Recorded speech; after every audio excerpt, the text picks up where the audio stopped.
நிறைய செலிபிரிட்டி கப்பல்ஸும் வந்துட்டு டிவோர்ஸ் பண்ணுறாங்க. ஒருத்தவங்களுடைய கிரகம் வந்துட்டு ஒரு நிலையில் இருக்கும்பொழுது கண்டிப்பாக இந்த மாதிரியான பிரிவுகள்லாம் வரதுக்கான காரணம் இருக்குங்கிற மாதிரி பார்க்குறீங்களா? அந்த நட்சத்திர பொருத்தம் 10 பொருத்தம் இருந்து கல்யாணம் பண்ணினாலும் கிரக சேர்க்கை வந்து பார்த்தீங்கன்னா உங்கள் வாழ்க்கையில் வந்து 4 நட்சத்திரம் பார்த்து கல்யாணம் பண்ணி அவங்களுக்கு சேர்க்கக்கூடிய முதல் நாள், அதாவது முதல் நாள் இரவுன்னு சொல்கிறோம் இல்லையா, அந்த ஃபர்ஸ்ட் நைட்டே அவங்களுக்கு நடக்காது. ஃபர்ஸ்ட் நைட்லேருந்து சண்டை உருவாகும். இந்த காதல் திருமணம் வந்து பார்த்தீங்கன்னா எல்லாருமே லவ் பண்ணி கல்யாணம் பண்ணுறவங்க வந்து பெரியறது இல்லையே. ஆனால் அவங்க 2 பேர் ஜாதகத்தையும் எடுத்து பாருங்க, கரெக்டாக கிரகம் வந்து உட்காந்து. ஒரு ஜாதகத்தில் வந்து தினப்பொருத்தம் ரொம்ப முக்கியம், கணப்பொருத்தம் ரொம்ப முக்கியம்னு சொல்லியிருக்கோம். ஆனால் இந்த தினம் கணம் இந்த நட்சத்திர பொருத்தத்தெல்லாம் தாண்டி கிரக பொருத்தங்கிறது ரொம்ப அவசியம். அந்த தவறுகள் யாரும் செஞ்சிடாதீங்க. சில பேருக்கு வந்து வயசாகுது, 27 வயசாகுது, 30 வயசு ஆயிடுச்சு, ஜாதகம் வேலை செய்யாதெல்லாம் சில பேர் சொல்லுவாங்க. தப்பான ஒரு அட்வைஸ். 60 வயசுல டைவர்ஸ்க்கு வந்து நிற்கிறாங்க. இப்போ இந்த மாதிரி ஜாதகம் பொருத்தம் அப்படின்னு சொல்லி பார்க்கும்போது ஒரு 10 பொருத்தத்துல எத்தனை பொருத்தங்கள் இருந்துச்சு அப்படின்னா அந்த திருமணத்தை நம்ம முடிக்கலாம் அப்படிங்கிறது ஒரு 10 பொருத்தத்துல 5 பொருத்தம் இருந்தாலே திருமணம் செய்யலாம். அது விஷயம் கிடையாது. நட்சத்திர பொருத்தம் 10 பொருத்தம் பார்த்துக்கிறேன் நம்மளால டைவர்ஸ் நடக்குது. 100 ஜாதகம் கொண்டு வந்தா கூட இல்லம்மா இன்னும் வெயிட் பண்ணு அப்படின்னு சொல்லி 100 ஜாதகம் கொண்டு வராங்களே, ஏதாவது ஒன்று வந்து நம்ம வந்து மேட்ச் பண்ணிடணும் அப்படின்னு ஒரு நாளும் பண்ணதும் கிடையாது, பண்ணவும் மாட்டோம். வணக்கம் சார். வணக்கம்மா. இப்போ சார் இந்த காலகட்டத்தில் பார்க்கும்பொழுது டிவோர்ஸ் அப்படிங்கிறது தொடர்ந்து நிறைய நடந்துகிட்டே இருக்கிறது நம்ம பார்க்குறோம். நிறைய செலிபிரிட்டி கப்பல்ஸும் வந்துட்டு டிவோர்ஸ் பண்ணுறாங்க. நார்மலாக இருக்கக்கூடிய எல்லாருமே வந்துட்டு ரொம்ப லவ் பண்ணி கல்யாணம் பண்ணவங்களாம் கூட வந்துட்டு டிவோர்ஸ் பண்ணிக்கிட்டே இருக்காங்க இல்லைங்களா? இதுக்கெலாம் வந்துட்டு நீங்கள் என்ன சார் காரணமாக பார்க்குறீங்க? நம்ம வந்துட்டு ஒரு ராசி பார்த்து ஜாதகம்லாம் பார்த்து திருமணம் பண்ணாதது ஒரு காரணமாக பார்க்குறீங்களா? இல்லைனா ஒருத்தவங்களுடைய கிரகம் வந்துட்டு ஒரு நிலையில் இருக்கும்பொழுது கண்டிப்பாக இந்த மாதிரியான பிரிவுகள்லாம் வரதுக்கான காரணம் இருக்குங்கிற மாதிரி பார்க்குறீங்களா சார்? நல்ல கேள்வி இது. இன்னைக்கு வந்து நம்ம வந்து இதை நிறைய பேருக்கு வந்து இதை பேசக்கூடிய காலகட்டத்தில் இருக்கிறோம். இப்போ நம்ம என்னுடைய அனுபவத்தை நான் இதில் ஷேர் பண்ணுறேனே. இப்போ வந்து நீங்களே உதாரணத்துக்கு இப்போ நீங்கள் வரீங்க, 2 ஜாதகம் கொண்டு வரீங்க. இதில் எந்த ஜாதகம் எனக்கு வந்து பொருத்தமான ஜாதகம் அப்படிங்கிறத நீங்கள் கேட்குறீங்க. இந்த இடத்துல எல்லா ஜோதிடர்மார்களுக்கும் நான் சொல்கிறேங்க, எல்லா குருமார்களுக்கும் நான் சொல்கிறேன். இது வந்து யாரையும் நான் தனிப்பட்ட முறையில் நான் யாரையும் விமர்சனம் செய்ய விரும்பலை. என்னுடைய அனுபவத்தில் நான் பார்த்ததை நான் சொல்கிறேன். அதாவது பொருத்தம்ங்கிறது வந்து 2-3 விதமாக பார்க்கக்கூடிய மெத்தட் இருக்குது, முறைகள் இருக்குது. அதாவது நிறைய பேர் என்ன பண்ணுறாங்கன்னா, ஜோதிடத்தில் இருக்கக்கூடிய குருமார்களை என்ன சொல்கிறோம்னா, இந்த நட்சத்திரத்துக்கு இந்த நட்சத்திரம். அப்போ உதாரணத்துக்கு மிதுன ராசி ஒரு ஆணுடைய ஜாதகமாக இருக்கும் பொழுது, அப்போ பெண்ணுடைய ராசி துலா ராசியாக இருக்குன்னு வச்சுக்கிங்களேன். அப்போ அந்த ராசி வந்து 5வது ராசியாக வருது, 5க்கு 9வது ராசியாக வருது. இது வந்து யாருக்கிட்டையும் போய் ஜோசியர்ட்டெல்லாம் போய் பார்க்கணுன்னு தேவையில்லை, எந்த அஸ்ட்ராலஜிட்டையும் போய் பார்க்கணுன்னு தேவையில்லை. 2 நட்சத்திரத்துக்கும் எடுத்து பார்த்தீங்கன்னா அமோகமான பொருத்தம் இருக்குன்னு சொல்லிடுவாங்க. 8 பொருத்தம் இருக்குது, 9 பொருத்தம் இருக்குது, நீங்கள் பேஷா பண்ணிடலாம் அப்படின்னு சொல்லிடுறாங்க. அப்படி பார்க்கக்கூடிய அந்த குருமார்கள் என்ன தவறு பண்ணுறாங்கன்னா, கிரக பொருத்தம்னு ஒன்று இருக்குது. லக்னத்தையும் பொருத்தத்தில் பார்க்கணும். விருச்சக லக்னத்துக்கும் மேஷ லக்னத்துக்கும் பொருந்தக்கூடிய ஜாதகமானு கேட்டால் பொருந்தாது. அங்கே ராசி 2 ராசி பொருந்துது, ஆனால் மேஷமும் விருச்சகமும் பொருந்துமான்னு கேட்டால் பொருந்தாது. ஏன் பொருந்தாதுன்னா, இந்த மேஷ லக்னத்திலிருந்து எண்ணும் பொழுது விருச்சக லக்னம் வந்து பார்த்தீங்கன்னா 8வது லக்னமாக வரும். விருச்சக லக்னத்திலிருந்து எண்ணும் பொழுது மேஷ லக்னம் 6வது லக்னமாக வரும். இது வந்து பார்த்தீங்கன்னா சஷ்டாஷ்டக தோஷம்னு சொல்லுவோம் எங்கள் ஜோதிடத்தில். இது வந்து ஒரு முக்கியமாக பார்க்க வேண்டிய முறைகள் இருக்குங்க.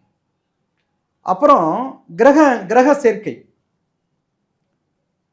ஒரு ஜாதகத்தில் வந்து 7வது இடம் தான் கல்யாணங்கிறத மட்டுமே நம்ம வந்து தீர்மானித்து பேசுகிறோம். அது தவறு. ஒரு ஜாதகத்தில் வந்து 2வது இடமும் ரொம்ப முக்கியமாக கருதப்படுது. இப்போ லக்னத்தில் ராகு கேது இருக்கும்போது 7வது இடத்துல அதே ராகு கேது, லக்னத்தில் ராகு இருந்தால் 7ஆம் இடத்துல கேது இருப்பார், 7ஆம் இடத்துல ராகு இருந்தால் லக்னத்தில் கேது இருப்பார். ஸோ 2மே நேரடி ஆப்போசிட்டில் இருப்பாங்க. அதே போல் லக்னத்துக்கு 2வது இடங்கிற குடும்பஸ்தானத்தில் ராகுவோ கேதுவோ இருந்து, இப்போ இப்போ ராகு இருக்குன்னா 8வது இடத்துல கேது வரும், அல்லது லக்னத்துக்கு 2ஆம் இடத்துல கேது இருந்தால் 8ஆம் இடத்துல ராகு வரும். ஸோ இதெல்லாம் கண்டிப்பாக பார்க்கணுங்க. இந்த இடத்துல தவறு பண்ணும் பொழுது அங்கே நட்சத்திர பொருத்தம் 10 பொருத்தம் இருந்து கல்யாணம் பண்ணினாலும் இந்த கிரக சேர்க்கை வந்து பார்த்தீங்கன்னா உங்கள் வாழ்க்கையில் வந்து, அதாவது 4 நட்சத்திரம் பார்த்து கல்யாணம் பண்ணி அவங்களுக்கு சேர்க்கக்கூடிய முதல் நாள், அதாவது முதல் நாள் இரவுன்னு சொல்கிறோம் இல்லையா, ஃபர்ஸ்ட் நைட்டுன்னு சொல்லுவீங்க, அந்த ஃபர்ஸ்ட் நைட்டாக உங்களுக்கு நடக்காது. அங்கே அந்த ஃபர்ஸ்ட் நைட்லேருந்து சண்டை உருவாகும். ஒன்றும் குறிப்பிட்ட 4 நட்சத்திரத்தை நடக்காது. அதன் பிறகு வந்து பார்த்தீங்கன்னா அவங்களுடைய சண்டை வாழ்க்கை வந்து பார்த்தீங்கன்னா பள்ளி அறை தான், பள்ளி அறைனா படுக்கை அறை தான், அப்படி இருக்கு. ஸோ இப்படி இருக்கக்கூடிய ஜாதகங்கள் நிறைய பிரிவினையை வந்து உண்டாக்குங்க. ஏன்னு சொல்ல வரேன்னா, பொருத்தம் பார்க்குறதுல பல விஷயங்கள் இருக்குது. கிரக பொருத்தம் இருக்குது, நட்சத்திர பொருத்தம் இருக்குது, லக்னத்துக்கும் பொருத்தத்தை வந்து கொண்டு வரணும். அவ்வளோ ஈஸியாக நம்ம வந்து ஒரு ஜாதகத்தோட ஜாதகம் இணைச்சிட முடியாதுங்க. இதில் காதல் திருமணம்னு இருக்குது. இந்த காதல் திருமணம் வந்து பார்த்தீங்கன்னா எல்லாருமே லவ் பண்ணி கல்யாணம் பண்ணுறவங்க வந்து பிரியறது இல்லையே. அவங்க என்ன சொல்லுவாங்க, நாங்களாம் எந்த ஜாதகத்தையும் பார்க்கல, நாங்கள் நல்லா தானே வாழ்ந்துக்கிட்டு இருக்கிறோம் அப்படின்னு அவங்க சொல்லுவாங்க. ஆனால் அவங்க 2 பேர் ஜாதகத்தையும் எடுத்து பாருங்கள், கரெக்டாக கிரகம் வந்து உட்காந்துருக்கும். தினப்பொருத்தம் இருக்கும், கணப்பொருத்தம் இருக்கும், ரஜ்ஜி இருக்கும், யோனி இருக்கும். அப்போ எங்கேருந்து உங்களுக்கு சண்டை வரும்? அப்படியே சண்டை போட்டுக்கிட்டாலும் அடுத்த செகண்ட் ஒன்றா செஞ்சிருவாங்க. அப்படி இருக்கிறவங்க ஃபேமிலியும் இருக்கு. அவங்க பார்க்கல அப்படின்னாலும் தானாவே அவங்களுக்கு வந்துட்டு ஒத்து போகிதா இருக்குங்கிற மாதிரி அவங்களுடைய விதி பலன், அவங்களுடைய கர்ம வினை வந்து கரெக்டாக அதை இணைச்சிடும். அப்படி நான் பார்த்த ஜாதகம் நிறைய இருக்கு. நிறைய பேருடைய வாழ்க்கையில் நான் பார்ப்போம், என்னங்க 2 பேரும் லவ் மேரேஜ், 2 பேருடைய கிரகத்தை பார்த்தீங்கன்னா பக்கா வந்து உட்காந்துருக்கும். ஸோ அப்போ கடவுளே அவங்கள வந்து இணைச்சி வச்சிருக்காரு. அதேமாரி நம்ம எல்லா பொருத்தமும் பார்த்து தவறுகள் நடக்குதுன்னா இது மாதிரி தவறான ஒரு சேர்க்கையை நம்ம உருவாக்குறோம். இதை தான் நம்ம ஒரு பதிவில் சொல்லியிருக்கிறோம். ஒரு ஜாதகத்தில் வந்து தினப்பொருத்தம் ரொம்ப முக்கியம், கணப்பொருத்தம் ரொம்ப முக்கியம்னு சொல்லியிருக்கிறோம். ஆனால் இந்த தினம் கணம் இந்த நட்சத்திர பொருத்தத்தெல்லாம் தாண்டி கிரக பொருத்தங்கிறது ரொம்ப அவசியம்.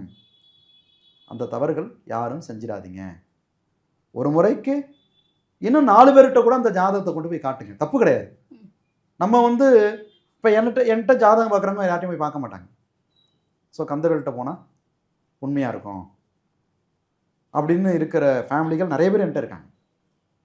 அப்போ நான் என்ன பண்ணுவேன்னா, 100 ஜாதகம் கொண்டு வந்தால் கூட இல்லைம்மா இன்னும் வெயிட் பண்ணும் அப்படின்னு சொல்லி 100 ஜாதகம் கொண்டு வராங்களே, எதாவது ஒன்று வந்து நம்ம வந்து மேட்ச் பண்ணிடணும் அப்படின்னு ஒரு நாள்லாம் பண்ணதும் கிடையாது, பண்ணவும் மாட்டேன். 200 ஜாதகம் கொண்டு வரட்டும், எங்கே போயிட்டுச்சு அப்படிங்கிறதெல்லாம் இருக்குங்க. அதனால் ஒரு ஜாதக அமைப்புகளில் லக்னத்துக்கு 2 ரொம்ப அவசியமான ஒரு ஸ்தானம். 2ஆம் இடம் கெட்டு போச்சுன்னா பெண்களுக்கு 8ஆம் இடமும் கெட்டு போகும். ஏன்னா 8ஆம் இடம் மாங்கல்ய ஸ்தானம் ஆயிடுது. 7ஆம் இடம் கெட்டு போயிடும். அப்போ 7ஆம் இடங்கிறது கணவனோ அல்லது மனைவியோ குறிக்கக்கூடிய ஸ்தானம். அது பெண்ணாக இருந்தால் கணவன், ஆணாக இருந்தால் மனைவிங்கிற ஸ்தானம். ஆனால் என்னை பொறுத்த வரைக்கும் 7 8 விட லக்னம் 7ங்கிறத விட 2 8 ரொம்ப ரொம்ப ரொம்ப அவசியங்க. அப்போ இதில் இன்னொரு விஷயம் சொல்லப்போனால், இந்த 2 கூடிய கிரகம் வந்து 2ஆம் இடத்துல வந்து ராகு கேது இருந்தால் மட்டும்தான் பிரச்சனை இல்லை. இந்த 2 கூடிய கிரகம் ராகு கேதுங்கிற கிரகத்தோட வேற ஏதாவது ஒரு ஸ்தானத்தில் போய் சேர்க்கை பெற்றிருந்தாலும் பிரச்சனை. அது ரொம்ப கவனிக்க வேண்டிய விஷயம். 2ஆம் அதிபதி வேற ஏதாவது ஒரு இடத்துல 4ஆம் இடத்துலையோ 5ஆம் இடத்துலையோ 9ஆம் இடத்துலையோ ஏதோ ஒரு இடத்துல அந்த குடும்பாதிபதி போய் அந்த ராகு கேதோட சேர்க்கை, இந்த நம்ம வீடியோ பார்க்குறவங்க பல பேர் கண்டிப்பாக கமெண்ட் கொடுப்பாங்க. உண்மையை பேசணும். பல பேர்களுக்கு அந்த வாழ்க்கை வந்து பிரச்சனையாக இருக்கும், அல்லது அவங்களுக்கு அந்த வாழ்க்கை வந்து ஒரு திருப்தி இல்லாத ஒரு வாழ்க்கையாக போயிடும். எல்லாம் இருக்கு, ஆனால் அந்த ஒரு ஃபுல்ஃபில்னு ஒன்று இருக்கும்ல, அது இல்லாத இருக்கும். இவங்களுடைய வாழ்க்கையில் என்ன மாதிரி பிரச்சனை வரும்னா, அந்த நேரத்துக்கு அவங்களால போய் அந்த கமிட்மெண்ட் வந்து அதாவது வந்து இப்போ ஃபேமிலி நீ ரெடியாக இருமா நான் வந்துடுறேன் அப்படின்னு கணவன் சொல்கிறாருன்னு வச்சிங்கன்னா அவரால் அந்த டைமுக்கு போக முடியாது. அவர் போகக்கூடாதுலாம் நினைக்க மாட்டார். அவர் போகணும்னு நினைக்கும் போது அவருக்கு அங்கே ஏதாவது அப்போ தான் ஆஃபீஸில் இந்த ஃபைலை முடிச்சுட்டு போங்கம்பாங்க. என்ன ஆகும்? இவங்க என்ன நினைப்பாங்க, என்னை கிளம்பி உட்கார வச்சுட்டு நீ வரல, அப்போ உனக்கு ஆஃபீஸ் தான் முக்கியம், ஃபேமிலி முக்கியம் இல்லைன்னு இவங்க பேசுவாங்க. ஆனால் உண்மையிலே அவருக்கு போகணுங்கிற எண்ணம் இருக்கும், ஆனால் சூழ்நிலை அவரால் போக முடியாது. அப்போ இந்த புரிதல் அந்த இடத்துல வராது. அப்போ அடுத்தவங்களுக்கு ஒரு பிரச்சனை, நீங்கள் முன்னாடி நிற்கிறீங்க, ஃபேமிலிக்காக நீங்கள் வந்து நேரம் ஒதுக்க மாட்டேங்கிறீங்க, இப்படிலாம் உங்கள் வாழ்க்கையில் வந்து பிரச்சனை உருவாகும். Okay sir. இப்போ இந்த இடத்துல சார் ஒரு 2 ரொம்ப பேசிக்கான கேள்விகள் தான். என்னன்னா, இப்போ இந்த மாதிரி ஜாதகம், பொருத்தம் அப்படின்னு சொல்லி பார்க்கும்பொழுது ஒரு 10 பொருத்தத்துல எத்தனை பொருத்தங்கள் இருந்துச்சு அப்படின்னா அந்த திருமணத்தை நம்ம முடிக்கலாம் அப்படிங்கிறது ஒரு கேள்வி. இல்லைம்மா, ஆ. 10 பொருத்தத்துல நம்ம ஏற்கனவே பேசியிருக்கிறோம், 5 பொருத்தம் இருந்தாலே திருமணம் செய்யலாம். ம். அது விஷயம் கிடையாது. நட்சத்திர பொருத்தம் 10 பொருத்தம் பார்த்து கல்யாணம் பண்ணாலும் டைவர்ஸ் நடக்குது. அதுதான் சரி. இப்போ ஒரு 9 பொருத்தங்கள் 10 பொருத்தங்கள் வந்து இருக்கு அப்படின்னாலும் இப்போ 2 பேருக்கு திருமணம் பண்றாங்க இல்லையா, அவங்க 2 பேர்ல ஒருத்தருக்கு வந்துட்டு எனக்கு பிடிக்கல, எனக்கு விருப்பம் இல்லை அப்படின்னு சொன்னாலும் இந்த மாதிரி பொருத்தங்கள் வந்துட்டு ரொம்ப கரெக்டா இருக்கு, போக போக பிடிச்சிரும்னு சொல்லி அந்த திருமணத்தை பண்ணலாமா? அது எப்படி சார் அது? இல்லம்மா, நான் திரும்பி நீங்க கேட்கறது வந்து இந்த கிரக நட்சத்திரத்தை பொருத்தத்தை மட்டும் தான் பேசுறீங்க. ம். கிரக பொருத்தம் சரியில்லாம அந்த ஜாதகத்தை சேர்க்கவே கூடாதுங்கிற நான். ஓகே. சில பேருக்கு வந்து வயசாகுது, 27 வயசு ஆகுது, 30 வயசு ஆயிடுச்சு, ஜாதகம் வேலை செய்யாதெல்லாம் சில பேர் சொல்லுவாங்க. அதெல்லாம் தப்பான ஒரு அட்வைஸ் இது. 60 வயசுல டைவர்ஸ்க்கு வந்து நிற்கிறாங்க. குழந்தைங்களை கட்டி கொடுக்க வேண்டிய வயசுல டைவர்ஸ்ல வந்து நிற்கின்னு அந்த மாதிரி பாதிக்கப்பட்ட குடும்பம் பல விஷயம் எனக்கு கிட்ட இருக்கு. அதையும் நான் பார்த்துருக்கேன். ஓகே. அதனால அதுவும் இருக்கு. அப்போ வந்து கிரக சேர்க்கைங்கிறது ரொம்ப அவசியம். சார், தொடர்ந்து வந்துட்டு நிறைய விஷயங்கள் பகிர்ந்துக்கிட்டீங்க. ஒரு டிவோர்ஸ் அப்படிங்கிறதுலையும் ஒரு மனமுறிவு அப்படின்னு வரும்பொழுது அதில் கிரகத்துடைய பங்கு எந்த அளவுக்கு இருக்குது அப்படின்னு சொல்லி நிறைய விஷயங்கள் சொல்லியிருந்தீங்க. உங்கள் நேரத்துக்கு ரொம்ப நன்றி சார். நன்றிம்மா. வணக்கம். வணக்கம்.